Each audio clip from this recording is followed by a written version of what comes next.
Proposta de 100 milhões de reais na mesa por joia do São Paulo, Gabriel. Que história é essa? Vamos comentar muito aí sobre isso. Tem novidade também sobre a renovação de contrato do Lucas Ferreira e muito mais pra gente trocar uma ideia aí, belezinha, meu parceiro? Vamos embora para as notícias do São Paulo. A gente teve aí ontem, né, cara, na quinta-feira, os últimos jogos aí da quarta rodada, tanto da Libertadores quanto da Copa Sul-Americana, tá? E rapaziada, olha só isso aqui, que negócio impressionante. Em 13 jogos entre clubes do Brasil e da Argentina em 2025, tá? Confrontos entre times brasileiros versus times argentinos no ano, tá? São 7 vitórias aí de argentinos, 5 empates e apenas uma vitória brasileira. Adivinha de quem é a única vitória brasileira? São Paulo, quando venceu o Tajeres por 1-0, né, fora de casa aí, no dia 2 de abril, tá? Aí são 13 jogos entre brasileiros e argentinos no ano, né, que são aí da Libertadores, Sul-Americana e também da Recopa Sul-Americana, tá? São 13 jogos e apenas um brasileiro venceu em 13 jogos, que foi o São Paulo contra o Tajeres aí, que foi a estreia, né, da Libertadores e quando o São Paulo venceu por 1-0, foi a primeira vitória do São Paulo, não, foi a segunda vitória contra o Tajeres, porque no ano passado a gente venceu eles no Morumbi, né, que foi o jogo que a gente até conseguiu pegar aí a primeira colocação aí do grupo, tá? Então, meu irmão, Brasil e Argentina esse ano, só um brasileiro venceu e foi o São Paulo.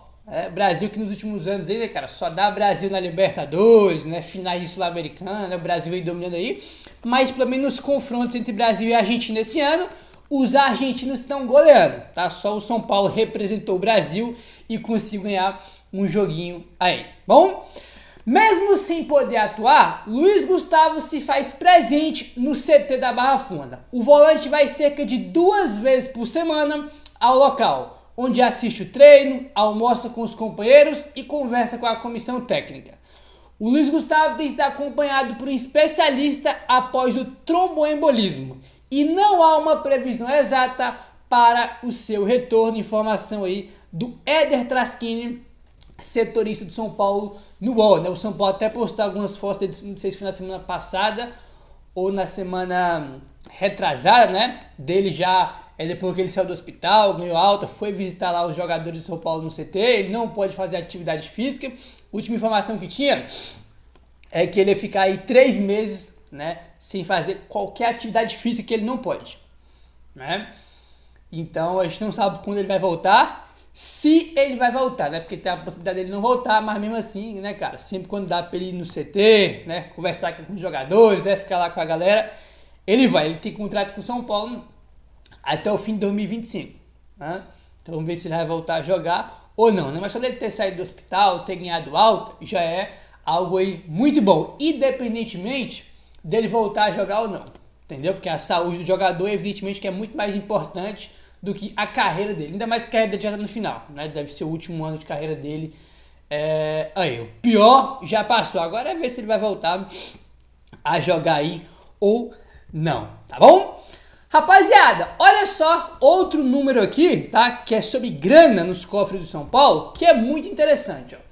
O São Paulo foi o clube que mais gerou receita com estádio no futebol brasileiro em 2024, no ano passado, tá? Foi um levantamento que fez aí, tá?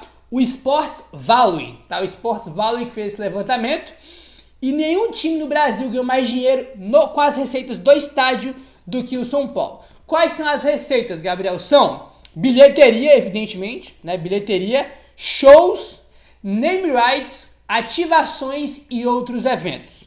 O São Paulo ganhou em 2024 com o Morumbi 170 milhões de reais em receita, tá? É o primeiro, tá? O São Paulo foi o time que mais ganhou dinheiro aí com o estádio, 170 milhões.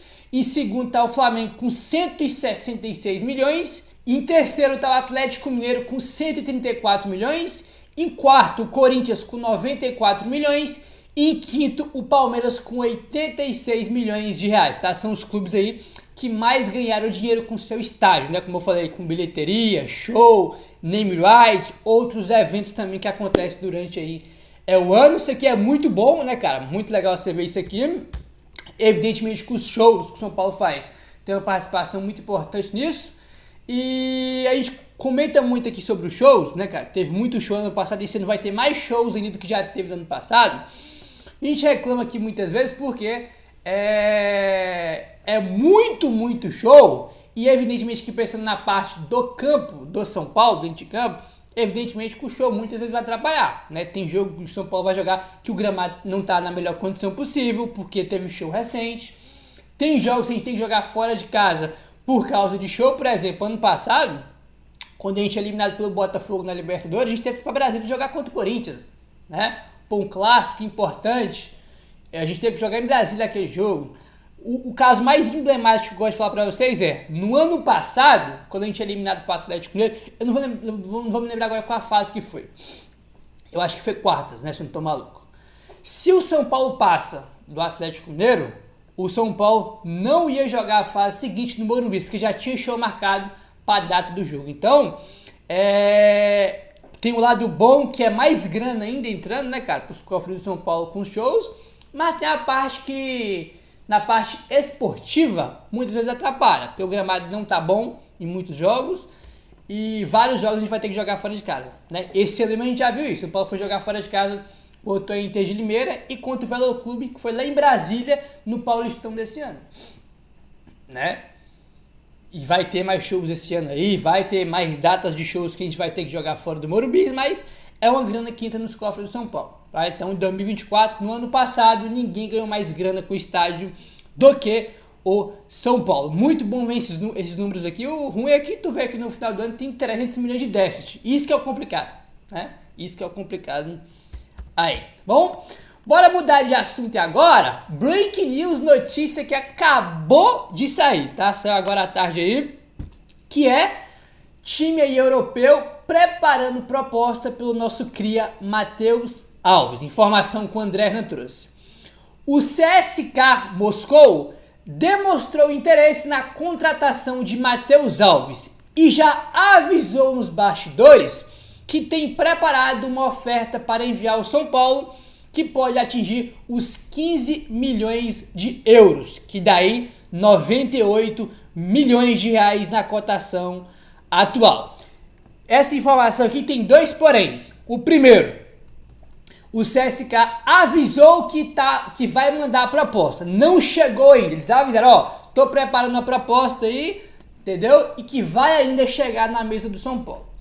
Segundo ponto, esses 15 milhões, tá? Não são exatamente fixos. Por exemplo, desses 15 milhões, né, que pode chegar aí, são 10 milhões de euros fixos, tá? 10 milhões para comprar Matheus Alves fixos e outros 5 milhões por objetivos, por meta, né? Então os caras pagam aí, né, faz a proposta de 10 milhões de euros, né? Vai ser o valor. E quando ele for jogar no CSKA, ele bate em algumas metas que vão estar no contrato, pode chegar até 15 milhões de euros, tá? Tem esses dois poréns aí. Primeiro que eles vão enviar a proposta e que são 10 milhões de euros fixos, mais 5 aí em metas e objetivos que ele tem que bater, que ele tem que atingir para chegar nesses 15 milhões de euros aí, né? Aí o que acontece? 10 milhões de euros, daí 64 milhões de reais, né? E os 15, caso chegue aos 15 milhões de euros, que ele bate nas metas, seria aí 98 milhões de reais pelo Matheus Alves. Aí eu faço a pergunta para vocês. Vale a pena? Confirmando, né? E chegando de fato essa proposta na mesa do São Paulo. Vocês venderiam ou não venderiam? Aí eu deixo a pergunta aí para vocês. Lembrando que, tá? O São Paulo precisa vender esse ano ainda 85 milhões de reais em venda, tá? Tem que vender ainda mais de 85 milhões para bater a meta orçamentária de 2025. Você pode já fazer algumas vendas esse ano, mas falta ainda 85 milhões para bater aí as metas. Aí o Al lembra aqui, rapaziada, o São Paulo não tem, tá, 100% do Matheus Alves. Olha só, o São Paulo é dono de 90% dos direitos econômicos do jogador de 20 anos de idade, tá? Então o São Paulo tem 90%. Então tem essa questão aí, ó. O valor fixo seria 10 milhões de euros, que dá 64 milhões de reais. Aí dos 64 milhões de reais, né, cara, tu vai ter que tirar aí 10%, que não é do São Paulo. Do São Paulo é só 90%. Então, assim, tá, confirmando essa proposta, chegando na mesa do São Paulo, Gabriel, tá, é a opinião de apenas um torcedor, tá? Apenas opinião minha aí. Eu não venderia, tá? Não venderia por esses valores aí, mas eu acho que chegando essa proposta, a diretoria vai aceitar, tá? Acho que os caras vão aceitar. E lembrando que, pra vocês terem ideia, o William Gomes saiu por 8 ou foi 9 milhões de euros, foi por menos que o Matheus Alves, né? Então, eu acho que o São Paulo vai aceitar, né? Isso quando chegar a proposta. Eles avisaram que vão enviar essa proposta aí, mas ainda não enviaram, né? Enfim, o São Paulo precisa vender jogador, tem que bater a meta no orçamento, e por esses motivos, e também por outros negócios que o São Paulo fez, né? Como o próprio William Gomes, eu acho que por esses motivos, eu acho que chegando a proposta do São Paulo, vai acabar aceitando aí, né? Enfim, ele saindo agora vai ser uma pena, porque ele jogou muito pouco no São Paulo, né? A gente vê que o moleque é bom, o moleque é talentoso, além dele ser talentoso, ter qualidade, é uma característica cada vez mais rara no futebol, que é aquele camisa 10 clássico, né, cara? Então, é isso, rapaziada. Quando tem jogadores jovens, promissores, que se destacam quando sobem pro time de cima, como é o caso do Matheus Alves, é isso aí, velho. Os caras não vão durar muito tempo. O Lucas Ferreira também vai ser a mesma coisa, o Rian também vai ser a mesma coisa, então a gente tem que aproveitar ao máximo esses moleques aqui, porque a gente sabe que o tempo deles no Brasil, irmão, é curtíssimo, tá? Os moleques se destacando, o tempo deles aqui é curtíssimo, então o Matheus Alves aí pode estar indo embora do São Paulo, tá? Em breve, né? Pode estar indo embora em breve aí do São Paulo. Repetindo, eu não aceitaria, mas confirmando essa proposta, eu acho que o São Paulo vai aceitar. Dá o papo reto nos comentários se você venderia ele por esses valores aí ou não, né? 10 milhões de euros fixos, mais 5 aí, né? Que pode chegar até 15 se ele bater algumas metas aí quando chegar lá no CSKA Moscou da Rússia, né? Enfim, vamos aguardar aí, tá bom? Bom, rapaziada, o negócio é o seguinte, ó. O diretor de futebol do São Paulo, Carlos Belmonte, deu uma entrevista aí para o André Hernan, né? Pro programa Zona Mista do André Hernan no UOL. E foi perguntado para ele aí sobre a questão do Ferreira, né? Da renovação do Ferreira. A gente falou sobre o Matheus Alves, né? Que é um cria da base. Vamos falar sobre outro agora aí que tá perto aí de renovar o contrato. Mas renovar o contrato mais para aumentar a multa, né? Pro futebol brasileiro, que é o risco que a gente tem de perder ele aí, tá? Sobre a renovação do Ferreira, o Belmonte falou o seguinte, abre aspas. As conversas estão em um bom tom. Estamos falando com os agentes do atleta, fizemos uma proposta. E eles devem trazer uma contraproposta em breve. Eu tenho convicção que as coisas vão andar bem. O Ferreira é um menino formado aqui e tem muito respeito ao São Paulo. O mercado é o mercado, mas nós temos neste momento uma relação que caminha bem com os agentes e com o jogador. A gente tem a expectativa que se resolva já nas próximas semanas. Fecha aspas aí para o Belmonte, tá? Então falou que as conversas estão em um bom tom, né? Que ele acredita aí que vai ter essa renovação de contrato aí já nas próximas semanas. A história que o Ferreira tem na base do São Paulo e a perspectiva de escrever mais capítulos no time de cima do São Paulo são pontos que o Belmonte destaca e que acredita que o jogador vai continuar no São Paulo, abre aspas para o Belmonte. Há uma multa no contrato, então a gente tem que trabalhar com a outra ponta. Se algum time quiser depositar multa, pode fazer isso e eu não tenho controle. O que eu tenho controle maior é do relacionamento com a gente e com o atleta. Isso é algo que está muito bem encaminhado. Eu estou otimista com a renovação, fecha aspas. Ô Belmonte, só que assim, meu amigo, o negócio é o seguinte. Ele falou da multa que não tem como controlar, isso é um fato, e é isso que a gente tem medo, né? Qualquer time chegar a pagar 40 milhões de reais e ele quiser e ele vai embora, né? O Lucas Ferreira. Aí ele fala, o que eu tenho maior controle é o relacionamento com a gente, com o jogador. Ô Belmonte, você tinha que ter um relacionamento bom com o Caio Paulista e com o empresário dele, né? Você, inclusive, na festa de comemoração do título da Copa do Brasil, você falou que ele ia ser comprado, né? Que já tinha um acordo ali encaminhado, que não sei o quê. E no final de tudo, o Palmeiras chegou com mais grana e levou ele. Porque no futebol, não são todas, né? As situações são assim. Mas na maioria das vezes, irmão, quem tem mais grana leva, né? Quem tem mais grana leva. Tem esse negócio de que, bom relacionamento, que não sei o quê, legal.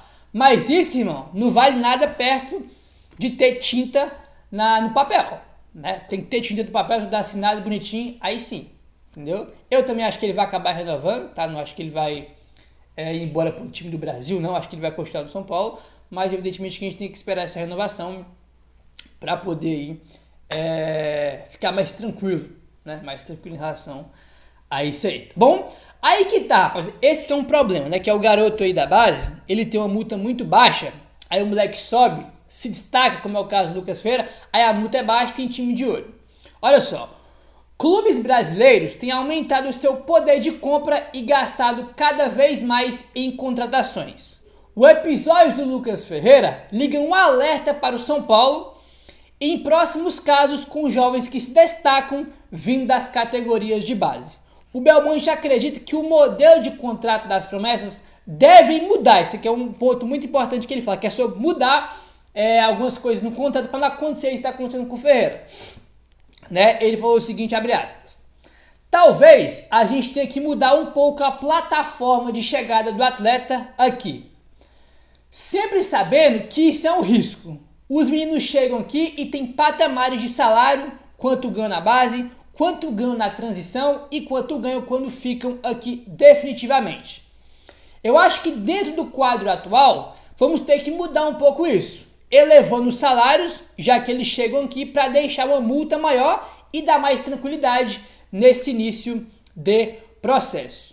Claro que acabamos correndo mais risco, porque eventualmente, como vamos aumentar o salário de entrada, se o menino não der certo, vamos ter um contrato com um jogador que não está jogando e ter um salário maior.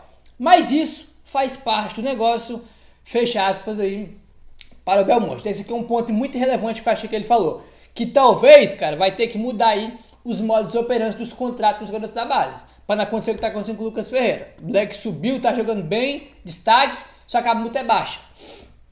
Né? Então você vai ter que aumentar o salário do jogador, para aumentar a multa, aí tem esse negócio. Tu vai aumentar o investimento dos jogadores da base, né? Pagando mais salário, e tem um risco, evidentemente, se o jogador não der certo, tu vai estar pagando um salário aí maior, né? Do que o normal aí. O jogador que não vingou, que está na base ainda, mas talvez esse seja o risco que tenha que correr para não acontecer, né, cara? O que está acontecendo com o Lucas Ferreira, que é o risco de perder ele por uma multa, né? Meu parceiro, se inscreve no canal, deixa o like, valeu, tamo junto e saudações tricolores.